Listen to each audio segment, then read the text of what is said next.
How difficult is it to win a race around Monaco without changing gears? That's what we are going to try today. If you aren't subscribed yet, please do, as we are on our way to 500 subscribers. Of course, as is an experiment, we'll put our AI to 0 and of course our car damage is going off. Other than that, it's all the same. Okay, so here we go then for the Monaco Grand Prix. We can only upshift from the start, so I'm going to put it a bit tactical and not go up to 8th gear as soon as the lights go out, so we can go up later. I'm staying in 6th gear for now, going down the inside, gaining a lot of positions already. Because as you can see in 6th gear already, we lose so much time. But now moving up to 7th, no, let's wait in 6th. We can only upshift and not downshift, but we need to make up some positions now because otherwise we are going to lose so much time. If you guys aren't subscribed yet, please do, as we are on our way to 500 subscribers, currently on 312. Maybe even more if you're watching this video, or maybe we are already past 500. You can always subscribe because the community is getting bigger and bigger. Now we got up to 8th gear because otherwise it feels like cheating, doesn't it? But yeah, subscribe if you want, like the video if you want to support the channel. And yeah, there are a lot of videos. If you want to see another experiment, let me know in the comments down below. And I'll try to do that in this game or maybe even next game. Ooh, almost going around this side. Maybe doing it as well. Yes, side by side into the next corner. We have the inside line and that's up to P7. And that in 8th gear in Monaco. Have you ever tried this? Let me know in the comments down below because I'm really curious to see how many people have tried it before. Well, of course, this is my first time ever. So as you can see, I'm still getting used to it. So DRS is enabled as well. We were not inside the 1 second, but still, we are still close enough to maybe try and overtake. But the thing is, maybe if we can get the pistol phase of the AI done, then we can try to gain some positions as well. Because we lose a lot of time as well in that hairpin and in the last sector. But other than that, I have a feeling that the pace is around the same compared to the AI.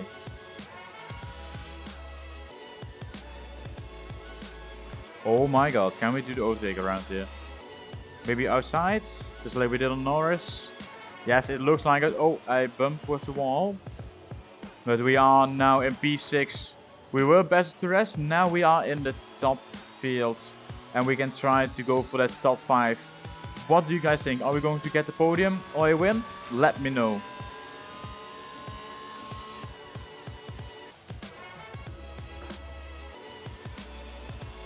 Okay, so I just noticed Russell is as well on the medium soft strategy. So he's probably going to be a good indicator of how far we are compared to Perez and the other guys. If we can try to overtake Russell during his stint on the mediums, we can still be a good way to try and get that victory today. As well, I just noticed that my fuel is already 1.2 laps over. I started with exact the amount of laps that we have in this race, 20 in total, but still 1.3 laps of fuel extra already, so it will probably around 3 laps at the end of the race. That's what I expect. Maybe we go around the side once again. No, this time it's not, unfortunately. Can we go for a cheeky inside? No, Perez blocks it off. He's fighting hard. Well, actually he's just doing nothing as we now go side by side, but you can see it's just the acceleration that we do not have with that 8th gear, and that's why it's important to have a good feeling in when you need to shift, because that can make a big difference in a lap as we lose a lot of time here. This is not something that we need if we want to win a race like this.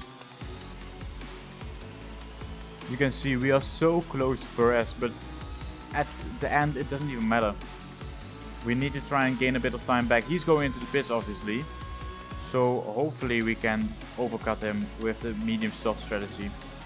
Once we go into the pits, we once again have a few seconds or a few corners that we can go for a gear shift. That means that we can stay in 5th or 6th gear until we are back at 8th.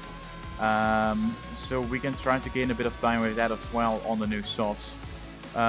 Because tire wear on this track, it's a 25% race, but still it's quite high. As we are already on 40% or something like that, so hopefully the AI will feel a bit of that as well.